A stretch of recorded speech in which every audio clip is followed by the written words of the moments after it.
Infantile colic অর্থাৎ 1 বছরের নিচে একটা বাচ্চা অনবরত কান্না করছে, কমন।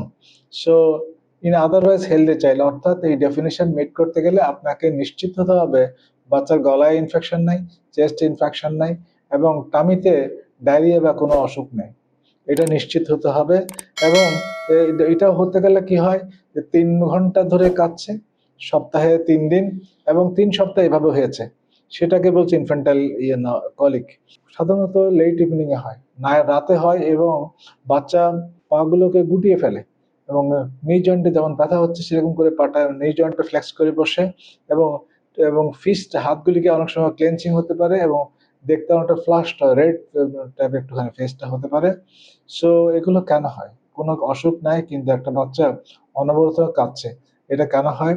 যে অনেক সময় গার্ড ইমেচিউর, কিছুটা ম্যাচুরিটির সমস্যা বলছে, ওখানে কিছুটা মাইক্রোবিয়াল প্রলিফারেটিভ ওদিকে হয়েছে বলছে, একটু খারাপ গুলো একটু টেক ওভার করেছে, এবং গ্যাসিয়াস অ্যাবডোমিনাল ডিস্টেনশন অ্যারোফেজি যেটা হতে পারে, এবং অনেক সময় ডিফিকাল্ট ড্রেসিং, ডিফিকাল্ট পোস্টারিং হতে পারে, কাপড় একটুখানি পজিশনটা ডিফারেন্ট হয়েছে।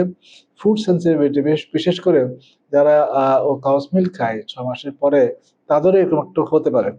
তাহলে এর প্রতিকার কি?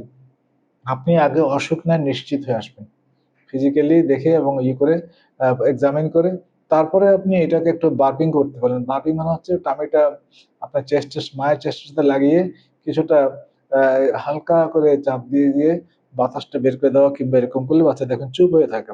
কাপড়টা যদি থাকে একটুখানি গরম কাপড়ের এনশিওর করতে হবে, বিশেষ করে যেখানে সেই বিষয়টা রয়েছে, এবং ক্ষুধার্ত হলে খাবার দিতে হবে, এবং যদি ডেফিনিট কোনো অ্যালার্জেন পাওয়া যায় তাহলে ওটাকে বাদ দিতে হবে। অনেক সময় থাকে বড় বাচ্চা একটু ডিম টিম এটা সেটা বিভিন্ন food allergy, not that common, 2% 5% সর্বোচ্চ। ফর্মুলা ফ্যাট গুলোকে দেখতে হবে, যারা ইয়ে খায় তখন দেখতে হবে যেখানে ডাইলিউট হচ্ছে কিনা, এখানে কনসেন্ট্রেট হচ্ছে কিনা, অ্যাপ্রোপ্রিয়েট ভাবে মিশাতে জানে কিনা। অনেকে প্রোবায়োটিক বলে, ল্যাক্টোব্যাসিলাস অনেক সময় যে রিউটারি যেটা আছে, ওটা অনেক সময় গাট অর্গানিজম গুলোকে হেল্প করতে, সে নর্মাল করতে হেল্প করে।